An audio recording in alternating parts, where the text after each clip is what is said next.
کوئی ایسی کوئی چیز سامنے نہیں لا سکے، اب تک نہیں لا سکے کہ جس سے ثابت ہوتا ہو کہ خان صاحب واقعی میں وہ دین اسلام سے منحرف ہوئے ہیں اور وہ کافر ہیں، وہ مرتد ہیں۔ بہرحال یہ سیاسی بعد میں اگر ان سے جب تھوڑی سی بحث و مباحثہ ہو، آپ کا بھی مولانا فضل الرحمان کے کسی فالور سے یا بحث و مباحثہ ہو، تو پھر وہ اسے سیاسی رنگ دینے کی کوشش کرتے ہیں۔ تو یہاں میں یہ کہوں گا کہ سیاست میں مذہب کا لبادہ اڑا جا سکتا ہے، مذہب کو سیاست میں گھسیٹا جا سکتا ہے، اور کسی مسلمان کلمہ گو کو کیا کافر کہنا اتنا ہی آسان ہے؟ میرے اور بھی چند ایک سوالات ہیں، اور امید کرتا ہوں کہ پاک ٹی وی 24 کے اس پلیٹ فارم سے مولانا صاحب تک کم از کم مولانا کے فالورز تک ضرور پہنچیں گے، اور جب ان کے فالورز تک پہنچیں تو میری ان سے یہی استدعا ہے کہ وہ اپنے جو اس وقت دین کے ٹھیکیدار بنے ہیں ان سے یہ سوالات ضرور دہرائیں۔ مولانا صاحب ہم سب کو معلوم ہے کہ اس وقت پی ڈی ایم کا ساتھ دے رہے ہیں، پاکستان ڈیموکریٹک موومنٹ۔ اب نام چیک کیجئے، انہوں نے جناب ایک جماعت بنائی ہے کہ ہم پاکستان کو بچانے کے لیے آئے ہیں، حالانکہ بچہ جانتا ہے کہ پچھلے 30 سے 35 سال کس کی حکومت رہی ہے۔ ان 30 سے 35 سالوں میں کوئی ایک کارنامہ بتائیے۔ آپ نے پاکستان میں ایجوکیشن کے حوالے سے آپ بہتری لائے ہیں، آپ صحت کے حوالے سے کوئی بہتری لائے ہیں؟ صحت کے حوالے سے بہتری کی سب سے بڑی اور واضح مثال میں آپ کو اگر بتاتا چلوں تو اس وقت نواز شریف صاحب کروڑوں دلوں کی دھڑکن، اور جو لوگوں کا ایک نشہ بن چکے ہیں، وہ اس وقت لندن میں اپنی صحت کے حوالے سے لندن میں گئے ہیں کہ وہاں علاج کرائیں گے۔ یعنی آپ 3 بار پرائم منسٹر بنے ہیں، اور آپ ایک اپنے لیے، یار چلو لوگوں کی بات نہیں کرتے، اپنے لیے تو ایک ایسی ہسپتال ہی بنا دیتے کہ جہاں پر کم از کم آپ کا علاج ہی ممکن ہو سکتا۔ اور مولانا صاحب اس پی ڈی ایم کا ساتھ دے رہے ہیں۔ میں اس پی ڈی ایم کو ظالم جماعت بھی کہوں گا، جماعتوں کا ایک گروہ کہوں گا۔ کیوں کہوں گا؟ میں نے دیکھا ہے کہ ماڈل ٹاؤن میں کس طرح سے لوگوں کو مارا گیا ہے۔ میں نے 25 مئی کو دیکھا ہے کہ کس طرح سے ایکسپائرڈ جو شیل پھینکے گئے ہیں لوگوں پر، ان لوگوں میں چھوٹے چھوٹے بچے بھی تھے، ان لوگوں میں خواتین بھی تھی۔ میں خود اس چیز کا عینی شاہد ہوں، اور انہی ایکسپائر شیلز کی وجہ سے میری حالت یہ رہی کہ ہفتہ میں بستر سے نہیں اٹھ سکا، تو ان معصوم بچوں کی کیا حالت ہوئی ہوگی؟ یہ تو میں اسی وجہ سے اس جماعت کو، اس پی ڈی ایم کو ظالم ڈکلیئر کر رہا ہوں۔ اور مولانا صاحب ایک عالم دین ہونے کی حیثیت سے ان پی ڈی ایم یعنی ان ظالموں کا ساتھ دے رہے ہیں، تو میں مولانا صاحب سے پوچھوں گا کہ مولانا صاحب دین آپ ہم سے بہتر جانتے ہیں، آپ ہمیں بتائیے گا کہ کسی ظالم کا ساتھ دینے والے کو کیا کہا جاتا ہے؟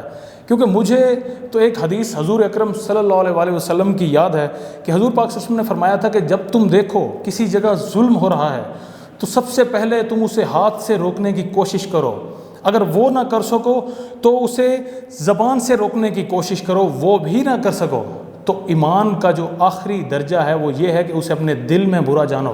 مولانا صاحب آپ نے پاکستان کو 1947 میں بنایا، اور 70 سال سے پلس اس وقت پاکستان کو ہو چکے ہیں۔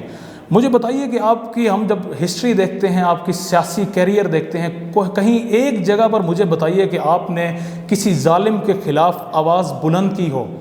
جب آپ نے کسی ظالم کے خلاف، نہ اس سے تو آپ نے ہاتھ سے روکا، نہ زبان سے روکا، اور نہ ہی آپ اسے دل میں برا جانتے ہیں، تو کیسے آپ عالم دین ہو سکتے ہیں؟ خود کو کیسے عالم دین ڈکلیئر کر سکتے ہیں؟ یہ ان کے ماننے والوں کے لیے بھی ویسے انہیں سوچنا چاہیے کہ وہ اس پر ضرور اپنا پوائنٹ آف ویو بھی دیں، اور مولانا صاحب سے اس پر کوشچن کریں۔ اس کے علاوہ کچھ ہی دن پہلے ہم نے دیکھا کہ شرعی عدالت نے سود کو حرام قرار دیا ہے اور اسے بین کیا ہے پاکستان میں، کیونکہ اس وقت ہمیں معلوم ہے کہ جتنے بھی بینک ہیں وہاں پر سب میں سودی نظام چل رہا ہے، جبکہ پاکستان لا الہ الا اللہ کی بنیاد پر ایک مسلم حیثیت سے مسلم دنیا میں یہ پاکستان انٹروڈیوس ہوا اور اسلام کے نام پر بنا۔ اس اسلام کے نام پر بننے والے ملک میں سود کھلے عام ہو رہا ہے، بینک کھلے عام سودی کاروبار کر رہے ہیں، کوئی ان سے روکنے ٹوکنے والا نہیں۔ حالانکہ سود تو ایسی لعنت ہے کہ حضور اکرم صلی اللہ علیہ وسلم نے فرمایا کہ سود کھانے والا اور سود دینے والا دونوں کا ٹھکانہ جہنم ہے، اور دونوں خود کو یعنی اللہ تعالیٰ اور اس کے رسول صلی اللہ علیہ وسلم کے خلاف اعلان جنگ کے لیے تیار کر لے وہ شخص جو سود لیتا ہے. جبکہ جب شرعی عدالت کا فیصلہ آیا تو موجودہ حکومت جس میں مولانا صاحب اتحادی ہیں، موجودہ حکومت اور جو بینک میں نے آپ سے ذکر کیا ہے بینکوں کا، ان سب نے عدالت میں جا کر رٹ دائر کی ہے شرعی عدالت کے اس فیصلے کے خلاف. یعنی وہ چاہتے ہیں کہ یہ سودی نظام برقرار رہے.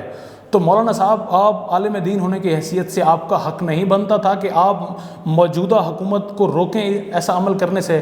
آپ کو سود کے متعلق جو وعیدیں سنائی گئی ہیں آپ کو ان کے بارے میں کوئی علم نہیں ہے؟ آپ تو ہم سے بہتر جانتے ہیں دین کو.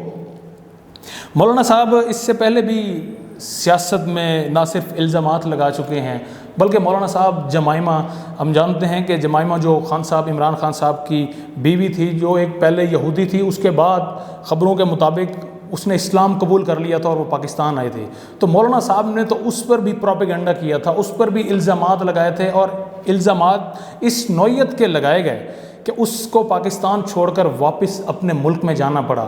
آج وہ خاتون اپنے بچوں کے ساتھ باہر کے ملک میں ہے، یعنی پاکستان میں نہیں رہ سکتی، اور کئی بار وہ اس کا ذکر بھی کر چکی ہے. تو آپ تو کسی ایسے شخص کو جو آپ نے اسے بار بار آپ اسے یہودی ایجنٹ بھی کہتے ہیں، جمائمہ کو بھی آپ یہودی کہتے ہیں، کیا آپ نے کبھی ان کے دلوں میں جھانکا ہے؟ کیا واقعی وہ یہودی ہیں؟ ہو سکتا ہے ان کا معاملہ کچھ اور ہو. یہ آپ کا معاملہ اس میں ہرگز نہیں بنتا کہ آپ لوگوں کو جانچ کرتے پھریں کہ کون مسلمان ہے، کون مرتد ہے، کون کافر ہے. یہ اللہ تعالیٰ کا اور اس بندے کا معاملہ ہے. میں یہاں پر ایک اور دین کے اسٹوڈنٹ ہونے کی حیثیت سے ایک مولانا صاحب آپ کو حدیث شریف سناؤں گا کہ رسول اکرم صلی اللہ علیہ وسلم نے ایک رات ایک خواب دیکھا کہ حضور پاک صلی اللہ علیہ وسلم کو ایک فرشتہ اپنے ساتھ لے کر جا رہا ہے. حضور صلی اللہ علیہ وسلم پھر صحابہ کرام کو بتاتے ہیں کہ وہ مجھے لے گیا جہاں 2 آدمی بیٹھے تھے، ان میں سے ایک آدمی دوسرے آدمی کا جبڑا یہاں سے پکڑ کر سر کے پیچھے تک چیر دیتا ہے، اور بعد میں جب دیکھتا ہے تو وہ اس کا جبڑا دوبارہ سے درست حالت میں ہو جاتا ہے، اور یہی عمل چل رہا ہے. حضور اکرم صلی اللہ علیہ وسلم نے فرشتے سے پوچھا کہ مجھے بتائیے یہ کیا عمل ہو رہا ہے؟ تو فرشتے نے جواب دیا کہ یا رسول اللہ صلی اللہ علیہ وسلم، یہ وہ شخص ہے جو جھوٹ بولتا تھا. مولانا صاحب، یہ جھوٹ بولنے والے کے لیے یہ حدیث حضور پاک صلی اللہ علیہ وسلم نے بیان فرما رہے ہیں کہ جو شخص جھوٹ بولتا ہے اس کے لیے کتنا سخت عذاب ہے. اور آپ تو نہ جانے کتنے جھوٹے الزامات لگا چکے ہیں. نہ صرف عمران خان صاحب کی ذات کے حوالے سے صرف میں بات نہیں کر رہا، اوورال آپ کی پوری جو اس وقت سیاست ہے، میں اس پوری سیاست کو ڈسکس کر رہا ہوں. اس پوری سیاست کو مد نظر رکھ کر آپ سے یہ بات کر رہا ہوں کہ آپ اتنے جھوٹے الزامات لگا چکے ہیں، کبھی آپ نے ثبوت بھی پیش کیا ہے ایک بھی؟ اگر آپ یہی جھوٹے الزامات لگاتے رہے تو آپ بھی اس حدیث کو آپ نے میرے سے اس وقت سنا تو آپ دوبارہ سے اس کی جانچ کیجئے اور اس حدیث کو دوبارہ سے آپ پڑھیے گا. شاید ہو سکتا ہے کہ آپ راہ راست پر آ جائیں. مولانا صاحب، آپ رول ماڈل، ایک عالم دین جو ہے وہ رول ماڈل ہوتا ہے. ہزاروں لوگ، ہزاروں مسلمان اسے دیکھتے ہیں، اور آپ کے ماشاءاللہ ویسے بھی لاکھوں میں فالورز ہیں، اور آپ جب ٹیلی ویژن پر بیان دے رہے ہوتے ہیں تو آپ نے دیکھا ہوگا کہ اس میں بھی ملینز آف پیپل جو آپ کے اس وقت بیان کو دیکھ رہے ہوتے ہیں. تو آپ ایسے اپنے بیانات دینے سے گریز کیجیے. اگر آپ کے پاس ایسی کوئی چیز ہے تو آپ اس کا ثبوت پیش کیجیے. ہم تو بہرحال میں اپنی ویڈیو کا اختتام اسی بات پر کروں گا کہ یا اللہ ہمیں بھی ہدایت دے، اور ہمارے جو دین میں، جو ہمارے اس ملک میں دین کے کچھ ٹھیکیدار ہیں، انہیں بھی ہدایت سے نواز، کیونکہ ہماری تو ابھی اتنی آواز اثر نہیں رکھتی جتنی ان لوگوں کی آواز لوگوں تک پہنچتی ہے اور اثر انداز ہوتی ہے. تو امید یہی کی جاتی ہے کہ مولانا صاحب میری اس ویڈیو کو دیکھ کے، مولانا صاحب کے فالورز میری اس ویڈیو کو دیکھ کے میرے ان چند سوالات کے جوابات بھی ضرور دیں گے، اور کچھ ایسے لوگ جو ابھی تک مولانا صاحب کو اپنا پیشوا مانتے تھے وہ بھی ان سے پوچھنے کی جرات ضرور کریں گے کہ مولانا صاحب یہ جو الزامات، یہ جو باتیں جو سوالات میں نے آپ سے کیے ہیں، ان کا آپ ضرور ہمیں جواب دیجیے. اور یقین مانیے جس دن آپ لوگوں نے ایسے دین کے ٹھیکیداروں سے سوال کرنا شروع کر دیا تو اس دن آپ دیکھیں گے کہ اسلام کی اصل روح کیا ہے، آپ اسلام کی اصل روح تک اسی دن پہنچیں گے۔ اسی کے ساتھ ہی اپنے میزبان ثقلین عمانہ کو دیجیے گا اجازت۔ اللہ نگہبان۔